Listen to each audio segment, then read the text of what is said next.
Hi kids, my name is Pat Skene and I would like to read you a story today from one of my books.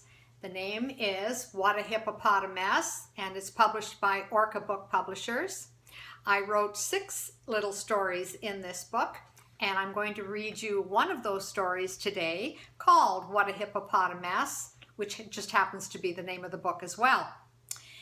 Now, if you're like a lot of us and think a hippopotamus would never make a lot of fuss, then you would be wrong. I saw 2 hippopotami when they were peaking water high. One hippo seemed a friendly guy, but not for very long. He twitched his hippopota ear and started swimming very near. He said, "Hey, bud, come over here." I tried to run away. He chased me with his hippo feet. "Wait up," I said. "My name is Pete." And then he dragged me by the seat right back in the bay. Pete swam the hippopota-stroke. He held me in a hippo choke. I gave his meaty ribs a poke. He made a grunting noise. That's when Pete's hippopota pal said, "Hiya, bud. My name is Sal. I'm just a hungry hippo gal, and I eat little boys." She flicked her hippopota tail and saw my face was rather pale. Sal's hippopota breath was stale. She licked me on the nose. I said, "You're hippo fooling me. I know you don't eat meat, you see." "You're right, dear boy," she said with glee, "but I could eat your clothes." They grinned those hippopota smiles. Their hippo laughs were heard for miles. But then we spotted crocodiles. They looked like floating logs. Pete acted like a hippo ham. He honked and wheezed, but Sal yelled, "Scram!" And then we kind of gallop swam like hippo jumping frogs. I rode to shore on Hippo Pete. The hippopota ride was neat, but I kept sliding off my seat just like a rodeo. When we were safe on Hippo Land, their hippo tears dropped in the sand. They said, "Bud, you understand, we have nowhere to go." I looked into Pete's hippo eyes and listened to Sal's hippo sighs, and I said, "Hey, don't worry, guys, I live right over there." They hippopotted to my room. Pete said, "There's not much hippo room," and then I heard an awful boom. Sal flattened out my chair. At night their 4-toed hippo feet danced to the hippopota beat. I fed them everything but meat. Their breath made such a stink. They sloshed their hippopota tea. I hosed them all night till 3. My room was a catastrophe. I didn't sleep a wink. Those hippos partied on till dawn. Oh, how I wish those guys were gone. Pete threw my bed out on the lawn to make room on the floor. My tub was full of hippo juice. They always had a good excuse. How could I set those hippos loose? I hollered out, "No more!" I said, "You hippopotami are bugging me. Now say goodbye." "We like it here," I heard them cry. That's when I called the zoo.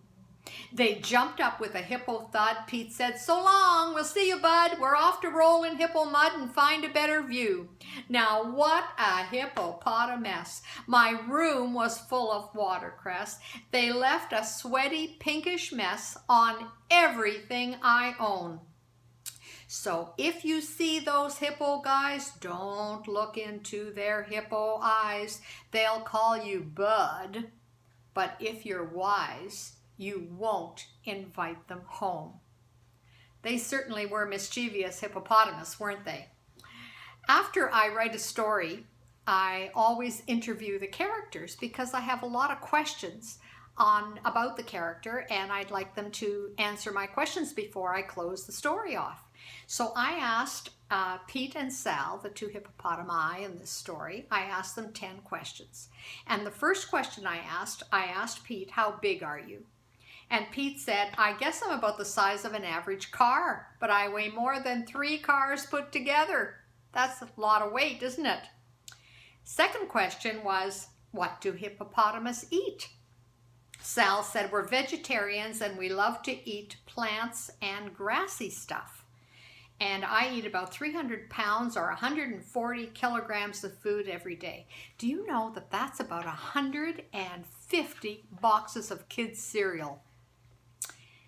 But then, she said, but then it rots in my stomach and it gives me bad breath. Ew. I said, how big is your mouth? And Pete said, I have about 40 big hippo teeth. They're made of ivory, just like elephant tusks. I can open my mouth really wide, and some of you could probably stand up in it. Isn't that amazing? I asked, are you afraid of crocodiles? And Sal said, no, we're much bigger than crocodiles. They know better than to bother us. But Pete and I were afraid they might eat Bud, so we got out of there really fast. And I said, well, why did you drag Bud into the water in the first place? And Pete said, oh, we were just hippoing around. Sal and I were having a boring day and looking for something to do. We liked Bud, but hippos don't usually want humans to come near us. Hippopota rumor has it that we're one of the most dangerous animals around. I'm glad Bud met us on a good mood day, aren't you? I am. I said, my favorite question in all my characters is, what is the weirdest thing about hippos? And Sal said, well, one really cool thing is that our sweat is pinkish red. So sometimes it looks like we're sweating blood. We splashed a lot of sweat around Bud's room. It made everything look pink. I don't think Bud likes pink. He said his room was a real mess, a catastrophe, he called it. I said, how long have hippos been around?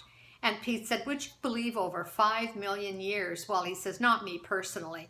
But did you know that crocodiles have outlived the dinosaurs? Crocodiles have been around for over 70 million years. They've hardly changed at all, and they're so cranky. Do hippos like being in the water all of the time, I asked them. Sal said, oh, we sure do. Our eyes and ears are on the top of our heads, so that way we can stay under the water and just our eyes sticking out and we see everything. That's how Pete spotted Bud. We can also sink down and run underwater on the bottom of the river. That's pretty neat, isn't it? Number 9, why were you honking and wheezing when you saw the crocodiles? Pete said, I did that to scare them away. I can also grunt and bellow really loud. Sometimes I yawn a lot with my big hippo mouth. That works to frighten everybody too. And the last question I asked was, what does hippopotamus mean? And Sal said, it means river horse. But then again, hippos are closely related to the pig family. So does that mean we should be called river pigs? And oh yes, we're also related to camels and giraffes. Imagine that. So does that make us river camels and river giraffes too? That's interesting, isn't it? So that's the end of my story. I hope you enjoyed hearing all about the mischievous hippopotamus. And I will see you again next time with another story. So have a great day and see you soon. Bye.